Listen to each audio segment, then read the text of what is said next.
16 times. That's how many times I puked my guts out last Saturday night. No voice, just ripped the vocal cords. Is the voice back? Of course it's not. Listen to me. I sound very, very wrong, but we can't go an entire week without having shows. We got far too much to talk about. We're high atop a jam-packed and still recovering downtown Nashville, Tennessee. It is late kick, and we've got scandal all over the place. Michigan, are they in trouble? I don't know. We're going to talk about it, though. I've also got, because we weren't here Tuesday, full Week 10 predictions on the show. We've got several best bets to add onto the show. I've got upset alerts to talk about, as we do on Thursday night. Hey, it's good to be back. Maybe not all the way back, but it's good to be back. Appreciate the trillions of you who checked in on me. Big week ahead. Big week ahead. We're headed to Tuscaloosa. The Once Upon a Saturday tour is headed just down I-65 to LSU, Alabama. We'll be on the sidelines in Bryant-Denny Stadium Saturday night, which reminds me, they're watching us in Alabaster, Alabama, Tulsa, Oklahoma, Lawrence, Kansas, and St. Paul, Minnesota. Friday Night Lines is a go for tomorrow night. Somewhere in some hotel in Tuscaloosa. Who knows? Maybe I'll walk outside and do it. But brought to you by FanDuel, proudly brought to you by FanDuel. The Friday Night Lines, I think we'll add several more. I know we'll at least add some more action onto the Ramen Noodle Express tomorrow night. So you got to be following on Instagram, @LateKickJosh. You got to be following there. I'll give you a heads up. We'll go live tomorrow night sometimes. So here we go. I haven't said a word about this all week because I haven't said a word all week. Like literally, this is the first time I've talked all week. Let's get into it, though. This stuff with Michigan's wild. Just kind of watched it unfold in silence all throughout the week. Last time you and I spoke was, last Thursday? I guess it's been a week now. But Pate State Investigates has been on this, and I think probably one of the worst things for Michigan has been I lost my voice, which gave me a ton of free time on my hands. And when I have free time on my hands, I just start digging. And lo and behold, we got news breaking all over the place. And this time last week, sure enough, we knew who Connor Stallions was. We knew that he had been involved in some sign stealing. But, man, we were talking about him buying tickets to folks for games. We were tracking his Venmo receipts. We weren't looking at the Central Michigan sideline. And I know most of you don't need a refresher on this, but I'll pretend like there's someone out there who only watches this show and it's your only connection to college football. This dude was on the sideline for Central Michigan scouting future Michigan opponents. And I'm not using the word allegedly because I fully believe that's him. Now, Pate State Investigates, which is a brand new investigative unit that was launched about the time I lost my voice last week, trademark pending, had acquired some video.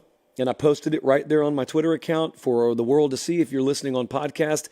That, we believe, is Connor Stallions on the sideline there. This is week one. Week one game kicked off at 7 p.m. This is nearing halftime, and my man's still over there wearing shades, which is your first indication something's wrong. But then if you look closer, there was a blue dot in the top, left-hand corner of those glasses.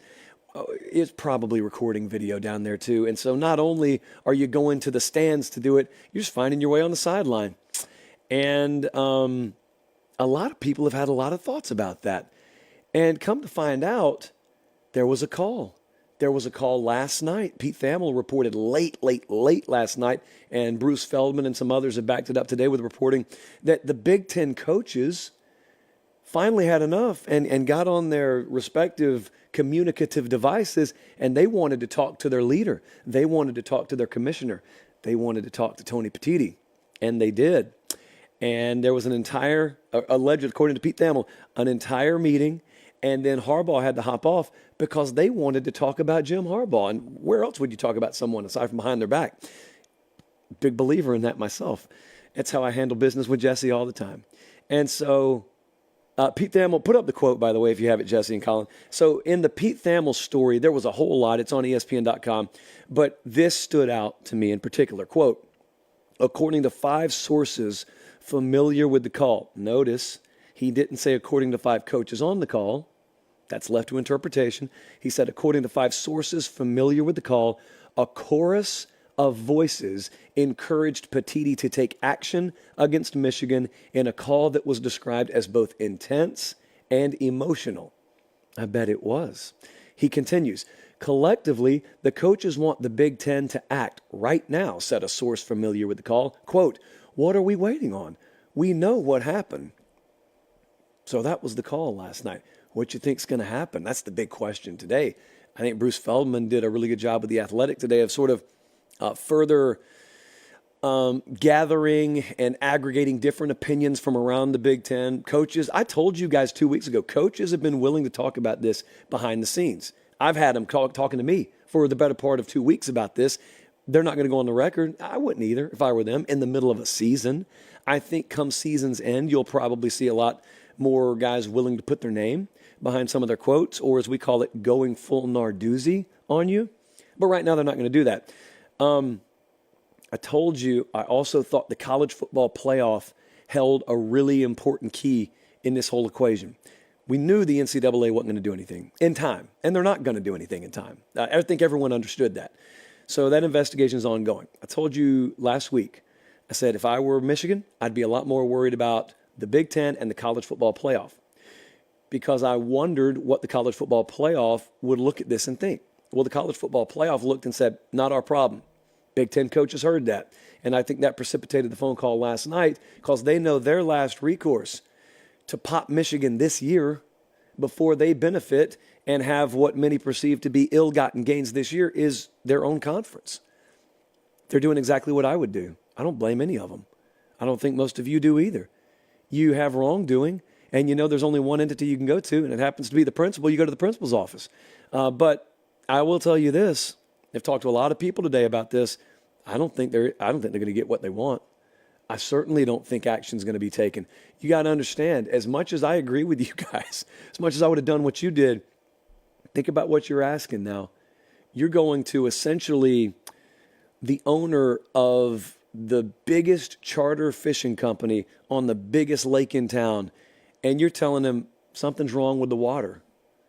We want you to drain this lake. You may be right. He may believe you. He may listen to you. And he may even take some measures to go find what's wrong with the water. But, brother, he ain't draining the lake. He's not draining the lake because that hurts his business. Business, by the way, is what this always will be about, because you took a guy out of the television world, like so many are doing these days, and you inserted him as your conference commissioner. And a guy from the TV world is worried about a TV product. And if you harm Michigan, you are harming a TV product. This may not seem right to you. It may not seem just or ethically sound, but I think it just is. Big Ten coaches are right. Big Ten coaches are right to be outraged by it. I told you, I think last Sunday, it's been so long since we talked, I told you I had a bunch of them hitting me up behind the scenes to where when people were saying publicly, notice how coaches aren't making a big deal about this, I knew to call BS on it. Coaches were making a big deal about it. They are making a big deal about it. Everyone doesn't do this to this degree, at least. It's not legal. Nothing about it's right. So they're right to be outraged. They are right to say it gave them a discernible competitive advantage. They're right to not want to play them. It's not out of fear. People aren't scared of you. At least the Penn States and Ohio States are not scared of you. But at the same time, they're not saying anything you wouldn't say if the shoe were on the Columbus foot or the State College foot. And I think everyone outside of this knows that. But just because you guys are right doesn't mean you're going to get what you want, because I'm right. I think I'm right in saying that you are not going to detrimentally harm a television product when you still got Michigan, Penn State on the docket next week. When you still got Ohio State at Michigan towards the end of the year, you're not harming it. You're just not going to do it. If it does happen, hopefully I'll have more of a voice by then, and I'll come here and I'll eat whatever flavor crow you want to serve me. I wouldn't even have a problem with it. But I'm just telling you, I don't think it's going to happen that way. I'll even say this. Michigan fans have felt like they don't have a voice in this. You guys have had plenty of voice. I've heard you loud and clear, and I'll meet you here. You're outside your mind when you defend this, dude. You're outside your mind when you tell me Jim Harbaugh didn't know or shouldn't have known. That stuff is, you can miss me with all that. You're insane if you truly believe that, or want me to at least. You can believe whatever you want to believe. But Michigan fans do have sort of a misguided leg to stand on here, and I'll tell you why. There's been too much false reporting around this at the outset of it that's given them some anecdotal ammunition to use. It's valid. They're not wrong, guys. They're not wrong when they look back last week and say, hey, where did all those reports about Harbaugh's rescinded contract go? They disappeared because they weren't true. They got it wrong. National media types got it wrong. And they're right to say, hey, what about all these investigative bodies that were physically on campus last week? Whatever came of that? Nothing, because they were wrong. Some of the same folks carrying that same national platform, that same national pen and microphone right now that reported that were wrong. And so when Michigan folks look and say, seems like folks have an axe to grind against us, they're right. When Michigan folks look and say, man, there's certain apparati, plural of apparatus, there's certain apparati here in the national media sphere that seem like they're out to get us, maybe even entire networks that seem like they're not too pleased with us. I don't think you're wrong. I do not think you're wrong. However, I'm the horse with the race blinders on right now. I'm looking at Connor Stallions. I'm looking at the fact that he was an integral part of your operation. I'm looking at the sudden hockey stick effect of your program over the last couple of years when seemingly nothing else changed. I think our buddy Zach Smith had a good point about that the other day, and I know how much you guys in Ann Arbor value his opinion, by the way. You don't have to tell me. I know how much you guys love him. But listen, I had ample free time this week, so I listened to everyone's show, including his, and I thought he made a good point about that. When people look at this year, maybe even last year, no one's looking at this as a legitimate season for Michigan, outside of Michigan. Now, if I was a Michigan fan, I wouldn't much care about that, but I am, I'm doing a national show, maybe Michigan colors behind me right now, but I'm doing a national show. You'll never erase the asterisk that's around this season, come what may. If it's allowed to sail, if it's allowed to stand, it'll stand. But it'll stand a lot like, some of the impressive offensive numbers from the early 2000s in Major League Baseball put up by guys still not in the Hall of Fame. You know why they're not in the Hall of Fame. I know why they're not in the Hall of Fame. There is no evidence on a piece of paper that backs up what you and I think. Actually, I'd put them in if it were up to me, but you get the point I'm making. There's nothing you can do about that. Jim Harbaugh. If you're you got to do one of two things. You've either got to tell me that guy is one of the sharpest tools in the drawer and he runs a first-class operation and he is sharp and has his hands on every aspect of the operation to make sure it maintains its sharpness, or you got to tell me he's an idiot. Because what you can't do is you can't tell me, no, all the first things were true except he had no clue who this dude was, or if he knew who he was, he had no clue what he was doing, right there in the coach's box on the sideline, in his coordinator's ears. You're not selling me on that. I don't think you're selling most people with a IQ above room temperature, which is the temperature of this water next to me right here. I don't think you're selling anyone on that. So it's kind of a shame all the way around. I don't think there's an easy answer. I know if I was a Big Ten coach, the easy answer would be disqualify him. But if I'm Tony Petitti, I'm not going to be a hypocrite here. I'm telling you. If I were Tony Petitti, it's not that easy. And I would guess he's going to err on the side of what I just suggested. They're not going to make a move on this. Let me put it this way, in lieu of many, many more damning facts coming out. Now, in the way of new facts coming out, Pate State Investigates is not ready to drop a new bombshell tonight. But Pate State Investigates does have many irons in the fire right now. And I would just ask, open-endedly, are we really sure that the Central Michigan State game is the only game that Mr. Stallions found his way onto the sideline for? I'm not necessarily even talking about games that happen in 2023 either. We move on. It's Thursday. We don't normally predict a ton of games on Thursday night, maybe a couple. But since I have been on the mend, as it were, over the past couple of shows, we haven't even done predictions. What are we right now? We're about 48 hours away from a monster game in Tuscaloosa, and we haven't picked it yet. So, Colin, Jesse, you know what we should do? We should pick the thing. Now, I have some warm water here that I'm going to use to coat the throat, coat the voice, so I'll make it through this so that Colin can clip it later. But I'm fired up for this one. LSU, Alabama, prime time, Bryant-Denny Stadium, 7:45 Eastern on CBS. It's the doubleheader, but it is the game of the week within the games of the week. College football playoff game. Again, Don't let them tell you it's not. We got the Once Upon a Saturday tour in town. I'll be on the sidelines front and center for this game. It is going to be lively, to say the least, in Tuscaloosa, Alabama. And speaking of lively, I heard some debate, or what some would call debate, earlier today. And the debate was this. If LSU runs the table, do they go to the playoff? My answer is yeah. Yeah. LSU's playoff hopes are very much alive. And the reason is because I'm still a believer we could have a two-loss team in the playoff. And if you tell me there's a two-loss team out there that's an SEC champion, which they would be in this scenario, and they went into Tuscaloosa and beat Alabama, and then maybe they beat Georgia in Atlanta, you're going to keep them out? But what, because they sacked up and scheduled a big marquee out-of-conference opponent instead of doubling up on cupcakes to start the season? No, I don't think that's the case. The odds presented by FanDuel on this game right now, Alabama -3. Bama was a bigger favorite in the 2019 game at home, which your boy was also at. And one day, I'll tell you a story about that game. But it is a statute of limitation situation for me right now, especially with Secret Service, so I can't get into it. I think, about 10 people watching know the story. I'll tell you one day. This is going to be what Meemaw would call a chunk play special. Bama, kind of a pre-paper popper here.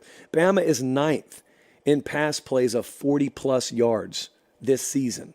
So it's very obvious what their game plan is. They've just been able to execute it. Even in the A&M game, they were able to execute it. LSU, the reason I bring this up, LSU is 92nd in those plays allowed. And they're down DBs. Like defensive back is a very vulnerable position that was already vulnerable before absences for LSU. So everybody, including LSU fans, are looking at this game saying, oh my goodness, man, what are they going to do? Like up top, what are they going to do? Well, the answer is probably get abused a little bit. That's probably what's going to happen. Here's what's more interesting to me as you start to try and map out the path for Alabama in this game. Like, how will they go about things? Because you think, well, Milroe's really good throwing the deep ball. LSU looks very vulnerable in the back end, but LSU is also 88th in run defense. And if you talk about trying to limit possessions, if you talk about maybe having Jaden Daniels on the field, a couple of less possessions per game, well, it's running the ball. Bama hadn't been all that great at it. I would say they've been improving, especially when you incorporate some of the option principles that they've done as of late with Milroe. And I would imagine also when it comes to self-scouting and using the bye week properly, they had to have gotten inside that film room and looked and said, this gives us the best chance to win. We got to use his legs more creatively. I think they will. Which begs the question, how effectively does Bama run the ball? I think they'll torch LSU to some degree if they don't run the ball effectively. If they do run the ball effectively, Alabama can score 50 points in this game. And that's not the kind of Bama team this is this year. But if they can do both those things effectively, they can score half 100 in this game because that's how vulnerable LSU is on the back end right now. What does LSU do on defense then? Because I said the line's 3, not 30. This is home field advantage, basically.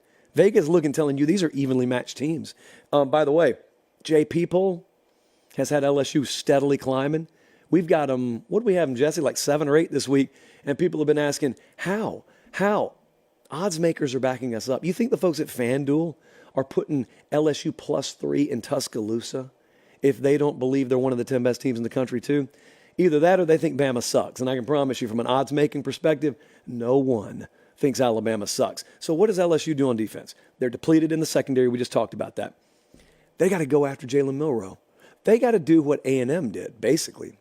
They're just not as equipped to do it, or the numbers say they're not as equipped to do it. LSU is, what are they, 99th, Jesse? I can't read my own handwriting. Are they 99th in sacks this year? Irrelevant. This game, it's got to be irrelevant is my point. You've got to sort of invert some of your stat profiles. You've got to go after him. You may have to use your defensive personnel in different ways than you've done this year to go after him. Because what you cannot do is you can't just drop into coverage. You can't allow him to pick you apart. He will. Most quarterbacks in the country would pick this secondary apart right now. Milroe absolutely can. He just has the added weapon and added dimension of the fact that he's a freight train when he gets loose running the ball. You got to roll the dice. Now, the response to that is, well, Josh, if they roll the dice like that, man, it's going to open them up to big plays. Maybe they'll get home. Maybe they'll sack them a couple of times, but they're going to open themselves up to some big plays. They're open to it anyway. Yeah, I understand what I'm saying. This is not going to be foolproof. You'll give up some explosives. You're going to give them up anyway. Can you get something in exchange? That's got to be the proposition for LSU defensively. I'm talking about maybe when you sack him one time, he doesn't hold on to the ball. Maybe you force him or tip a ball and it lands in your hands instead of Alabama's. You can score. See, A&M couldn't. So A&M, they got to Milroe. They pressured him. They got some sacks. They forced a turnover. They couldn't take advantage. And that's why Bama scoring in the low to mid-20s was enough. That shouldn't be enough to beat you. So you can take your chances a little bit here if you're LSU. The winner of this game, whoever it is, I think is going to win because they're doing that November engine rev. Either one of these teams is capable of winning a national title, or capable of competing for it. Let me say they're capable of being in the playoff because LSU's got maybe the best offense in the country, one of the very best. Bama complementary style plays a good enough brand of ball to get in the playoff that they can personnel-wise match up with anybody in the country. And you probably will see a level of play in this game from the winner, whoever it is, that is above and beyond what we've seen from them so far this year. So by default, I think you've got a playoff contender coming out of this game. Late season momentum is a big deal. I'll tell you what else would be a big deal. If they win this game, Daniels is a Heisman possible front runner. The odds right now have him up there. I think everyone's been waiting on this game for Jaden Daniels. Everyone's been looking at this one saying, can you do in Tuscaloosa what Joe Burrow did? Because, look, as serious as the country was already taking Burrow in 2019, everyone had a yeah, but. And it was, yeah, but what's he going to do when he plays Alabama? I think they had 33 on the board at the half, something like that. He made his name that Saturday afternoon. Will we see Mr. Daniels make his name Saturday afternoon? And on the flip side, this right here is the kind of game Kevin Steele's at Alabama for. The kind of attitude you have to have defensively, the willingness to get right back up when you get hit, because they're going to hit you a few times. You got to be relentless. You got to have a memory that's about 5 milliseconds deep. When they hit you with that big play, right back line of scrimmage, no head hung, and you got to just keep competing and keep swinging because you're good enough defensively to where you'll win some of those exchanges. They didn't have that last couple of years when they needed to. Kevin Steele's had a different attitude in that defense so far this year. All right, let's take a look at what the Vegas number is at FanDuel, which I said is Alabama -3. The model actually leans Alabama more heavily. I've known this was coming for a couple of weeks because I've been running the game simulated style for a couple of weeks. I actually, I like Alabama in this game. I like them above and beyond the 3. I think the model's right. I am so spicy on that not only am I going to pick Alabama to win and cover, we're actually adding it on the Ramen Noodle Express. We're going to make it a best bet. So Alabama wins, Alabama covers, and we are going to add it on the Ramen Noodle Express. And if I'm right, then I think they are obviously in the driver's seat to go to Atlanta and maybe beyond. We'll see what happens if they get there. But if I'm wrong, LSU becomes the most fascinating case study in America. We've never had one of those 2-loss teams in the playoff. You think anyone in Athens, Georgia would be looking at that defense or that offense saying, can't wait to play them? Is the team in Athens, Georgia, the one they would play in the SEC championship game if they got there? You know, a lot of questions that still remain. That is why, as Mimo always taught me, God invented November. But remember, I haven't gotten to tell you this week, the Week 10 Once Upon a Saturday Tour t-shirt is available. PateStateMaterial.com. It's ready. It's waiting for you. This shirt will no longer be available as of Saturday night. So it's first come, first serve, and we always do really, really well when we go to Alabama. I expect this to be no different. It is wonderful quality. I have gotten nothing but positive feedback on the quality of those shirts. They feel good, man. They feel really good. You'll probably end up wearing that to family reunion and church. Some of you may appear in court wearing that shirt. I don't care. We want representation regardless, and we thank you for it. So, let's just talking about the SEC championship game a second ago. I want to send you there. And I myself don't have tickets in front of me right now, but Academy Sports and Outdoors does. And they also have just copious amounts of gear that you should be picking up this time of year. But a $10,000 Academy gift card and 2 tickets to the SEC championship game, they got them. They got them right now. They're yours. Someone's going to win these things. All you got to do is sign into the Academy app. That's it. That's all you have to do. There's no further requirement. You just have to sign into the Academy app. It's the ultimate SEC football sweepstakes. It ends November 18th. It's approaching, kids. No purchase necessary. By the way, it is not available in Hawaii, Alaska, California, and New York. So 4 apologies there. Full rules, academy.com/official rules. Get in on that, because I want whoever wins that to be in our audience. And I, at that point, would probably take some of the credit. Don't need the money and don't need the ticket. We'll probably be there regardless. But I thrive on credit. Credit score around here is at an all-time high right now. Okay, let's continue. Got more games to predict. We got upset alerts to get to. If you're tuning in late, welcome. I know we started at a little different time than normal. Whole week's been different than normal. Got about, I would say, Colin, what would you say? You've known me as long as I've been here. 65% of my voice, maybe 70. I don't know. Food poisoning struck me down in my prime last week. And because of the symptoms that come along with food poisoning, I ripped my vocal cords. And they're still not healed, but we're not missing shows 3 times in a row. We'd never missed one period. Now we did 2 in a row, not 3 in a row. Okay, let's dive into this game. Missouri at Georgia is the early leg of the CBS doubleheader Saturday. It's 3:30 Eastern kickoff there in Athens. It's a Blessings Bowl. I would call this the Blessings Bowl. Blessing number 1, Eli Drinkwitz is sitting there 7-1, destiny in hand. I mean, all of it. Playoff destiny included. SEC championship destiny in November in Columbia, Missouri is still in hand. So how about that? That's a blessing. Number 2, you may not believe me on this. This is a blessing for Kirby Smart as well, because he gets meat to feed his team. Now, there's a misnomer out there that coaches want the easiest path possible to, whatever their end goal is. No, competitors don't think that way, actually. They love the challenge. They love it and embrace it. And Kirby Smart can, all he wants to, sit there at media days and say, we're going to play this season out regardless. It doesn't matter who's on the opponent or on the schedule. It has mattered the whole time. He's been livid about it. He hated how soft their schedule looked. He just never admitted it to you. I'm admitting it for him. Doesn't matter now. It's not so soft anymore. Immunity. You had Kentucky top 20 when they came in there. You hung half 100 on them, coincidentally. You had Florida last week, and that began a stretch of Florida, and then Missouri, Ole Miss, Tennessee, all top 20, and it just didn't look like that was going to be the case preseason. So don't judge a schedule, at least in Penn, in August. That's the first lesson. And it's a blessing for Kirby Smart because you get the best out of your organization. Maybe not you. I don't think Kirby Smart needs a ranked opponent to get up, but he also knows not everyone's wired exactly like him, and so it helps.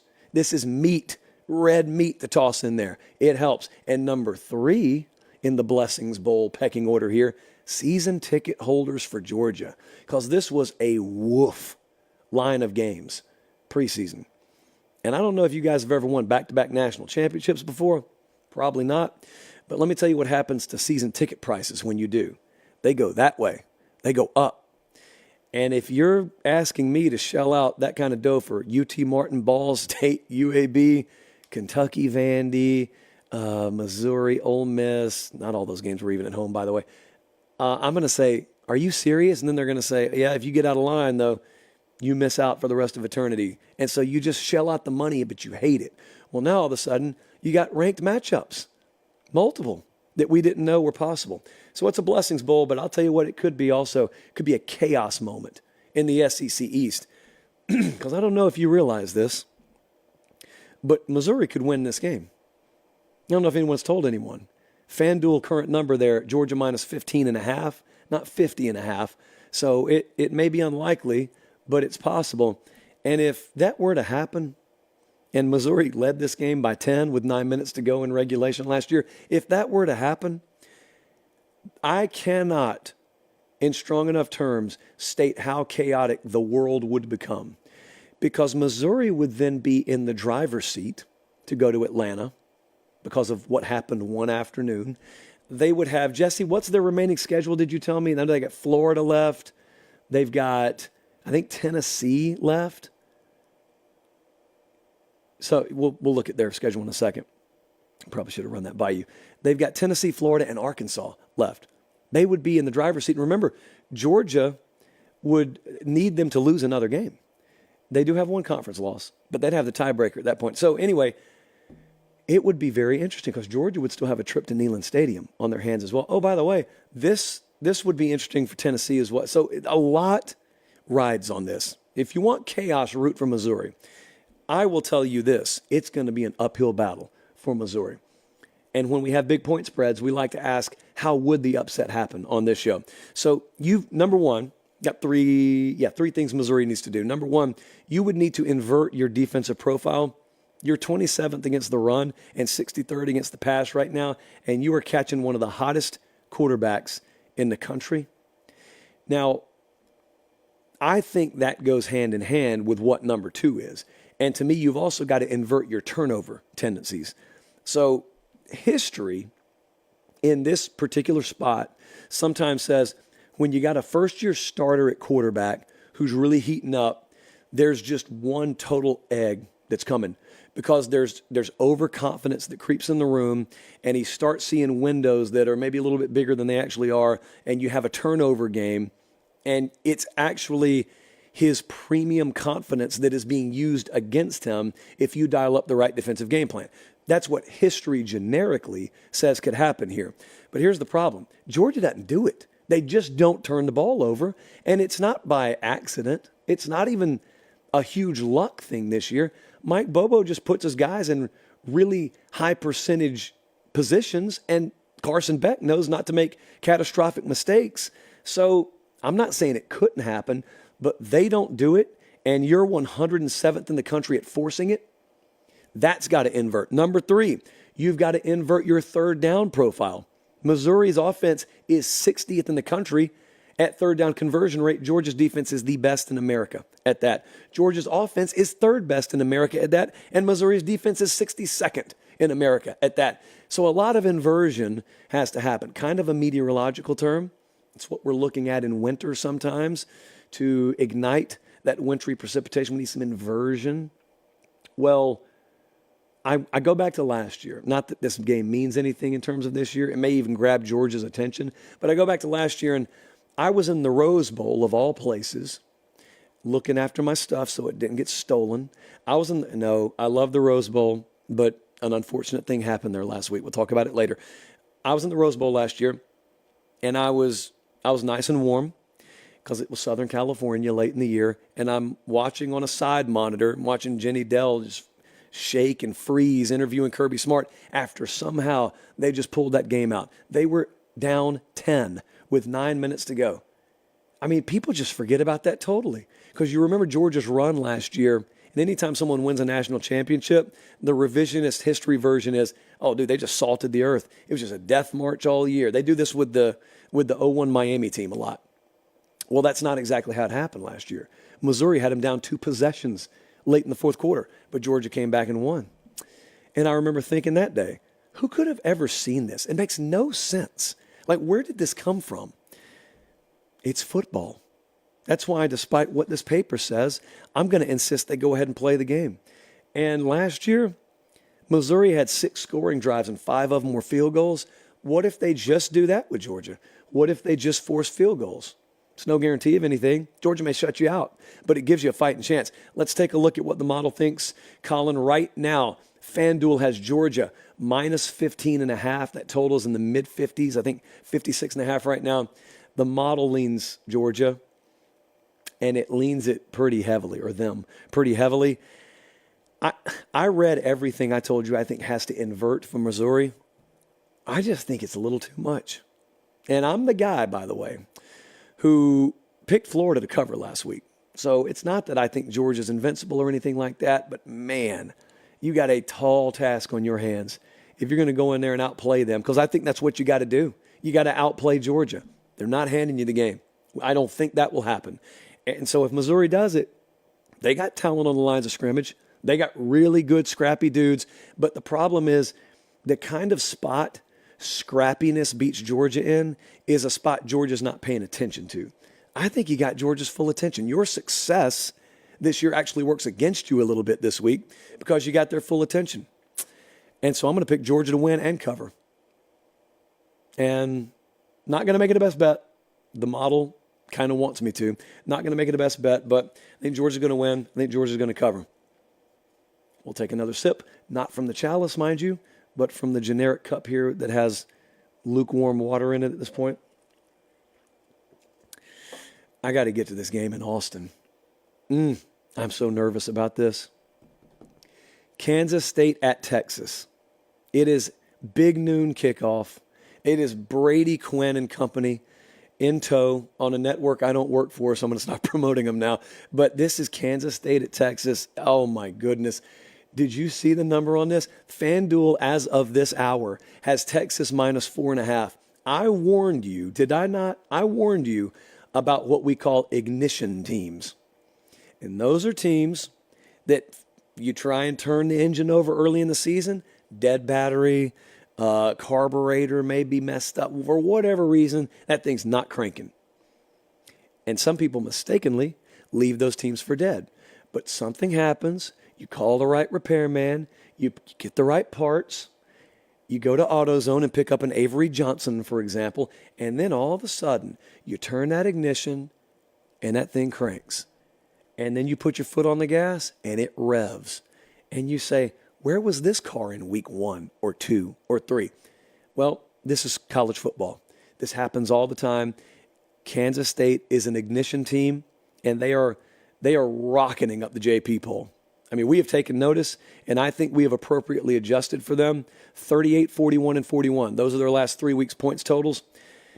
This profiles, and I'm going to be brutally honest for a second, but you know it to be true if you're a Texas fan.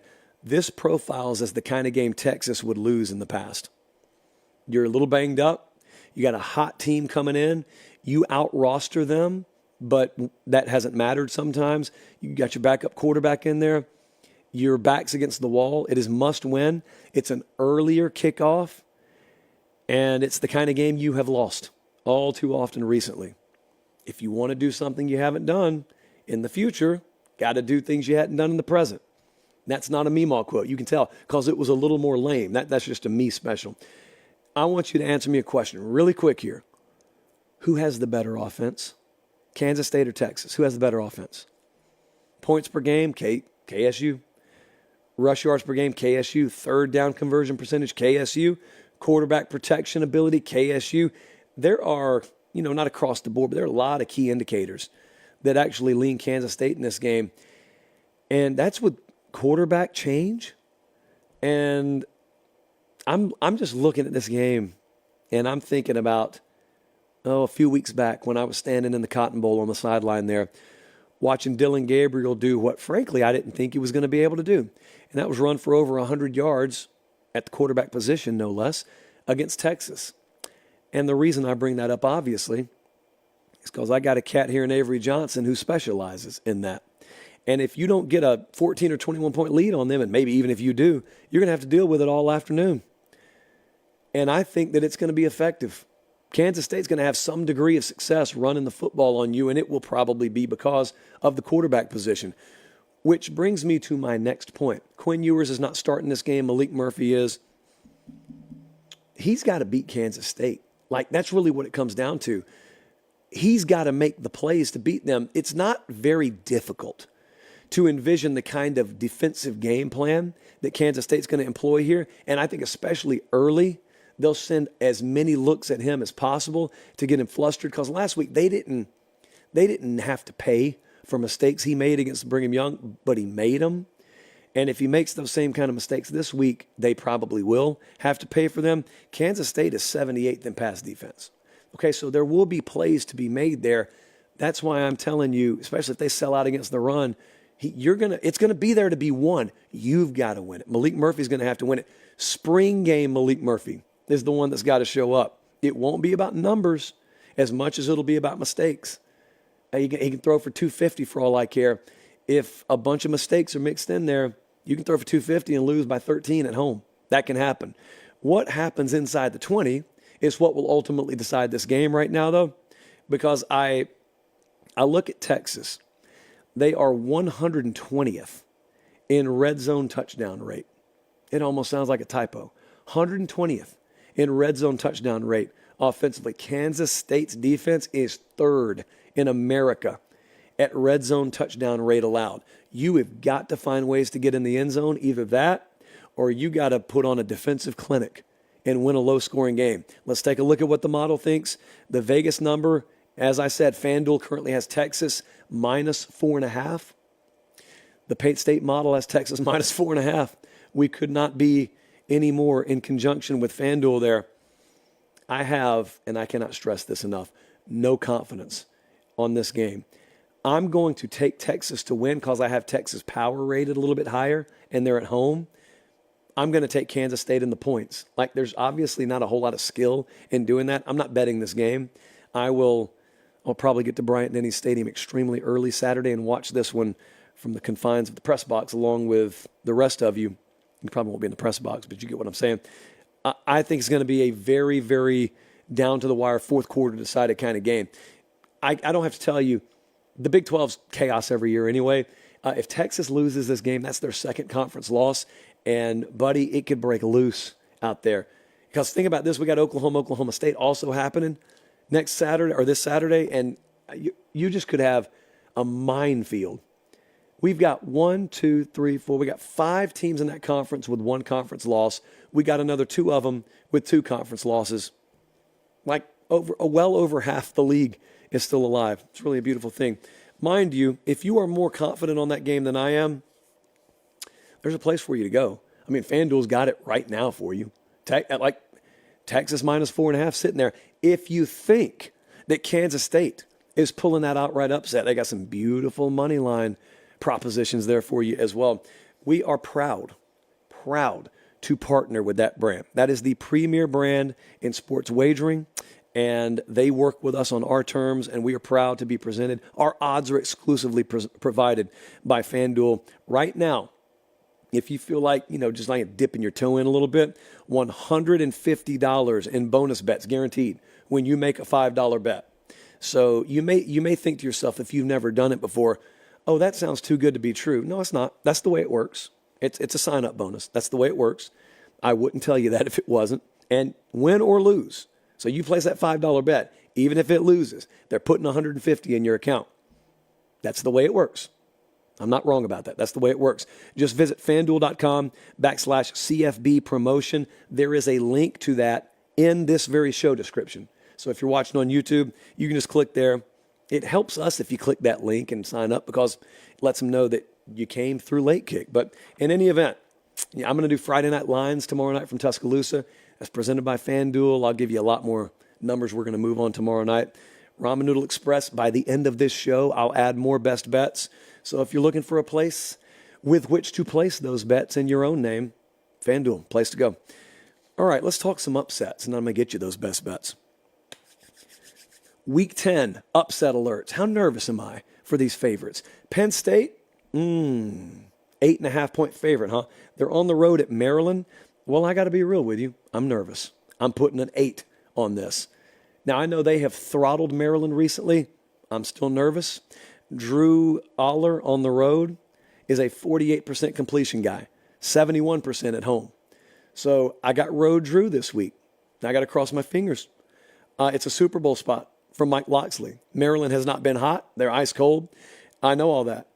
It's also a look-ahead spot for Penn State with Michigan on deck. I know that. I'm nervous. It's a survive and advance special for Penn State, kind of like the Indiana game last week. So I'm putting an 8 on that one. The odds to win the Big Ten championship, Penn State has plummeted, obviously, after losing to Ohio State. 8 is my upset alert meter rating on that one. Next up, Virginia Tech. Welcome to the party, by the way. Virginia Tech's at Louisville. This number at FanDuel is 9.5 in favor of Louisville, but I'm putting a solid 7 on the upset alert concern meter here. Now, Virginia Tech's 4-4, which really makes what I'm about to say confusing. they control their own destiny in the ACC. Because as much as they're a 500 team, only one of those is a conference loss. They're 3-1 in the ACC. They have a better conference record than Miami, better conference record than North Carolina. It's really a crazy world in which we live right now. It's two of the ACC's best defenses. Vatek leads the conference in sacks. They have found something in that dual threat quarterback, and I have some mild to moderate concern for Louisville. So I'm going to put a 7 on this one. When you got those teams where they feel really hot and you can't explain it, like Arizona Diamondback, Texas Ranger, Voodoo, you don't take them lightly. I don't overlook this game. Next up, FSU is at Pitt. First thing everyone should do when I tell you that in November is find your nearest cellular device and pull up the weather apps and just check the weather. I did, so you don't have to. It looks like mid to upper 50s, cloudy, which is like tropical weather grading on the Pittsburgh curve in November. And so I don't think that weather is going to be an issue here. FSU's been locked in. I know you could go back to that BC game. I think the BC game grabbed their attention. And so I say that because that was on the road. That was a long road trip for them. I think they're going to be okay here. I don't have concern. Pitt feels like a little bit of a program in free fall right now. And so I'm gonna put a 1.5. I'm gonna put a 2 on it, but I don't have a ton of concern. I think FSU, even with Miami on deck next week, I think they're locked in right now. They will take care of business. Oklahoma is at Oklahoma State. 10, 10, 10. All across the board, the Russian judge included, 10s. I'm absolutely terrified for Oklahoma. They're a 5.5-point favorite at FanDuel right now. The model, here's the thing about it. The model likes Oklahoma to cover, and it borders on making it a best bet. The model's got Oklahoma winning by 8.75, I think, which obviously crosses some key numbers from 5.5. This is the last bedlam, and I just don't think the model knows what that means. Oklahoma State 39, 48, and 45. That's how many they've scored recently, last 3 games. They also have found something. And I don't have a good feel at all. I got to be honest with you. I know OU just lost to Kansas. I don't have a good feel at all for this one. High entertainment is what I expect. It's a 10. Like, this is as big an upset alert as you could possibly get. And I can't wait to watch this. Cannot wait to watch it. What about Oregon State at Colorado? You haven't been thinking about Colorado a lot lately, have you? It's a back-to-back road spot for Oregon State. They're favored by 13.5 at FanDuel. Colorado's players got robbed. Their lockers got broken into at the Rose Bowl last week while they were playing UCLA. Allegedly. Also, Colorado's just out of the spotlight now. These are all ingredients for Deion Sanders to spring one on you out of nowhere. I'm putting a 6 on this. That upset alert meter it's peaking a little bit more than I thought it would for this spot. They are 4-4 at Colorado. They need 2 more wins for bowl eligibility. They got, obviously this game, they got Arizona at Washington State at Utah. None of them are easy, obviously. I think they can make some noise this week. I'm putting a 6 on it. I'm not going to go over these, but like UCLA at Arizona is the most slept-on marquee game this weekend. UCLA is favored by 3 on the road. I got UCLA going to the Pac-12 championship game in my preseason picks. And so, like, Arizona's red hot right now. Watch that game. Washington's favored by 3 at USC. There are so many once upon a Saturday tour ramifications riding on a lot of these games. Arkansas's at Florida. Totally off the radar game. Shamar Stewart out for the year. Florida's favored by 5.5 against a dead-in-the-water Arkansas team. If I had to guess, and that's all I'm going to do, Arkansas could just pull the upset out of nowhere. I have strong upset concerns for that one. So those are upset alerts. I also have best bets right here in my hand. I put some of these out Sunday, but this is the first time you and I have spoken about these. Let's dive in. We are once again on Iowa State. In Bernie Sanders mode, I'm once again asking you, insert my voice, to bet Iowa State, because we've been really good doing that this year. Iowa State minus 2.5. Brigham Young is plus 10. We were already on that game, and we were already on Nebraska -3. So those were the games we were already on. I'm adding these 3 games right now. Georgia State +5.5. We're betting against James Madison again. It was very profitable for us last week. We are laying 3 points with Iowa. Anytime coordinators get fired or quarterbacks get injured, we don't love that it happened. We love betting on that team the next week. Because more oftentimes than not, there's, for whatever reason, a little jolt to the locker room instead of a downtrodden apathy that the point spread may indicate there will be. So Iowa -5. I put 3, my bad. Iowa -5. And USF is going to Memphis. Plenty good enough weather Saturday to where that's not a concern. USF +13.5. So USF, Iowa, Georgia State, Nebraska, Brigham Young, Iowa State. Make sure, because I'm adding many more games tomorrow night, make sure you are following at Late Kick Josh on Instagram. Friday Night Lines brought to you by FanDuel. Ramen Noodle Express brought to you by FanDuel. We will be doing that at some point live tomorrow night. It is not on the YouTube channel. It is only on Instagram at Late Kick Josh. Plus, I'll have tons actually of footage from the field Saturday when LSU and Alabama go at it. Plus some other behind-the-scenes odds and ends. So make sure you check it out. All right, somehow we made it through the show. Hopefully I'll have a full-go voice come Sunday. But I appreciate your patience this week. For Director Colin, for Producer Jesse, I'm Josh Pate. Take care. Have a great start to your weekend, and God bless.